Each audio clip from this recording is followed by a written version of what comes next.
Welcome back then guys to part 2 of the video, and as I said before, we are going to look particularly at this end part of the poem. So I hold them over a candle and they evaporate. I hide, no bake them inside an enormous delicious cake, 7 tiers high, and I give a piece of it to everyone. I think it's a really interesting image that the poem ends with there, and judging by the comments, a number of you did too, because this was easily the most commented on bit of the poem. So I want to just go through some of those comments and talk a little bit about how that brings in that idea of ambivalence, which might be a useful one to use in analysing poetry or other kinds of texts as well, actually, in the future. So first of all, let's look at a few of the things that are going on in this end part of the poem. So I hold them over a candle. Well, that's actually from the previous image, or it's actually a separate image of its own, a complete sentence. But candle links to cake, I think, obviously particularly birthday cake, but we're used to seeing candles on cakes. So although one is almost quite scientific, or we said before could even be read as almost a sort of torture method, the images overlap, which is probably a little bit unsettling and probably a little bit deliberate, because we get two quite different images, but they're not separate because the candle links them together. Then we get this word here, I hide, on its own, a new sentence, end of the line, and as one student astutely pointed out, that gives it extra meaning, because Jeremy could start a new line here. I hide, no bake them inside an enormous delicious cake, and it's one unit of meaning. In some ways that would make sense. It's a new sentence, it's a new image, let's have a new line. But she doesn't do that, and therefore hide is emphasised. The words at the end and beginning of lines always carry more weight, and it also is given a sort of double meaning, because it's the start of a longer thought. She's hiding these thoughts in the cake, but it's also, because of the way it's positioned, it can be read as its own thought, I hide, which is obviously something that we see happening quite a lot in the poem. So almost like an admission, well, I'm hiding away, and maybe that's the wrong thing to do. Put it in the context of its longer thought, and that's interesting as well. I hide, no bake them. She changes her mind while she's telling us this, doesn't she? And obviously that's deliberately in the poem. If she changed what she wanted to put, she could have just edited the poem and put I bake them. So we are deliberately being shown some uncertainty here. I hide, no bake them. It's almost like she wants to move away. No, I'm not hiding, and I'm not hiding these thoughts. It's something creative, I'm baking them. So again, a sort of uncertainty there, I think, and almost kidding herself that this is something creative. It's a good thing that she's doing, but maybe she knows deep down she's just hiding. That's one possible meaning of that little bit of the poem. Inside an enormous delicious cake. Didn't think about this before, but interesting adjectives to use, almost quite childlike. What's your cake like? Oh, it's delicious, it's enormous. And it is an enormous cake, 7 tiers high. Few people commented on that. The size of the cake maybe shows the size of the problem, how many thoughts she's got, so she's not been successful at getting rid of them. One person commented interestingly on the number 7 as a number. Sevens have various associations through history, but this person picked up on the idea of 7 as a number of completion and perfection, and therefore she's aiming for this perfect version of herself, the 7-tiered cake of herself, and that's impossible. And maybe aiming for this impossible thing is part of the problem. I thought that was a really interesting interpretation. And the same student also talked about how number 7 has been linked to God's creation. So you get 7 days of creation in Genesis, but I guess you also get other things like 7 sacraments. It seems to be an important number in various religions. And is there the idea there then that can be linked as well to this person aiming for the perfect version of themselves, and the stigma of mental health this student suggested, well, if having these problems is seen as sort of falling short of being created in God's image, is that a problem with how mental health is seen and people then don't get help?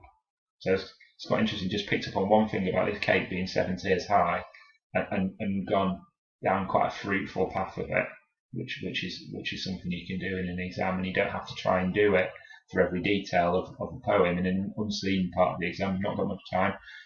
You might pick out 3 details, but take them down those interesting routes, and I think that would be something that would certainly be rewarded.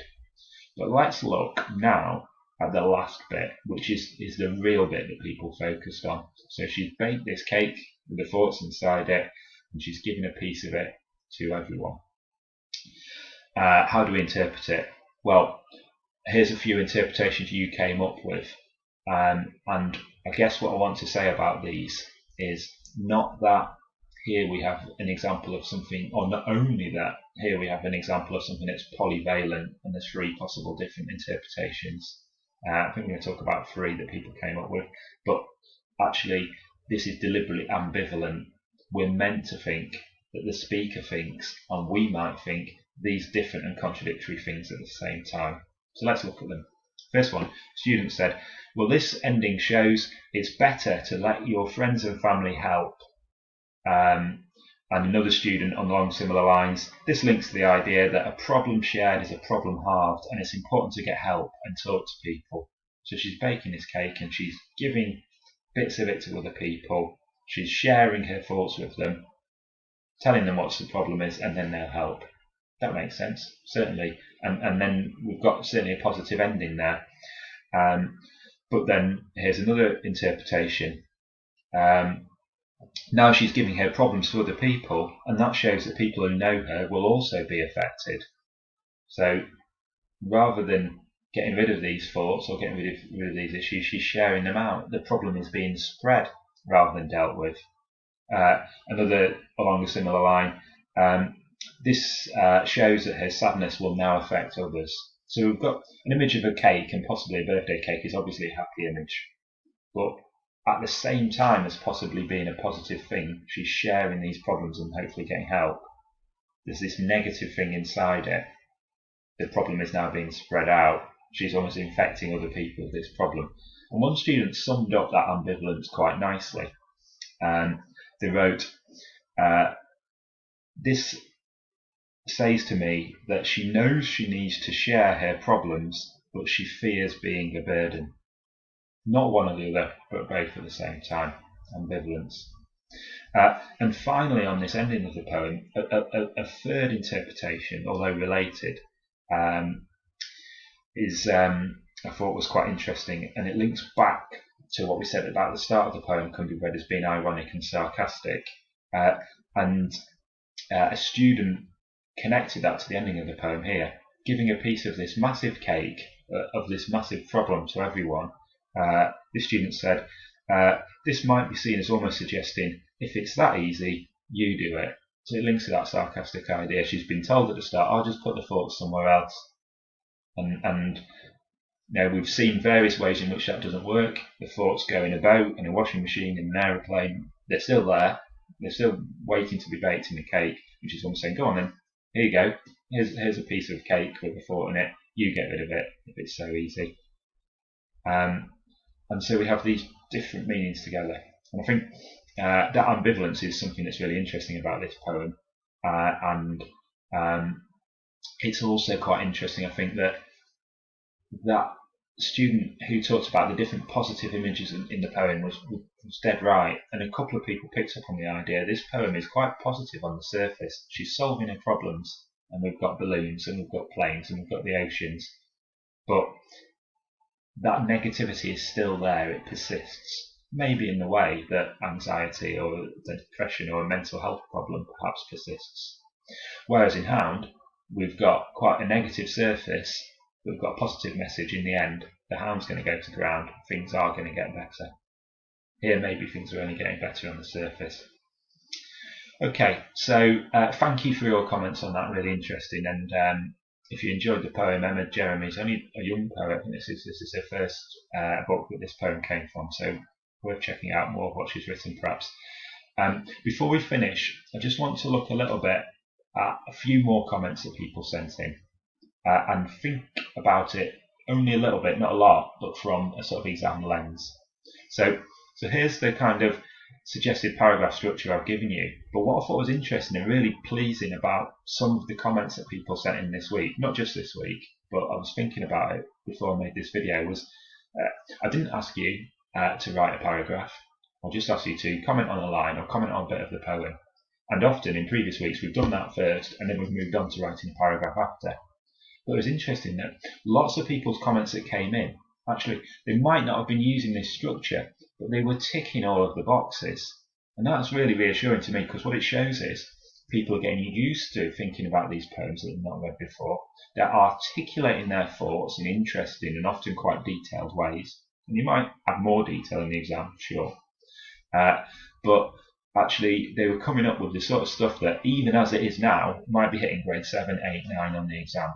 And hopefully that's exactly what should happen over time, that we have a structure like this to say, well, this is how you write a paragraph, this is how you get a good mark, but the better we get at it, actually our own free form, or not completely free form, but our own individual thoughts, rather than sticking to someone else's structure, my structure, actually would get even more marks. So just to show you a couple of examples, and feel free, if you want to look more closely at any of these, pause the video obviously and have a read at them.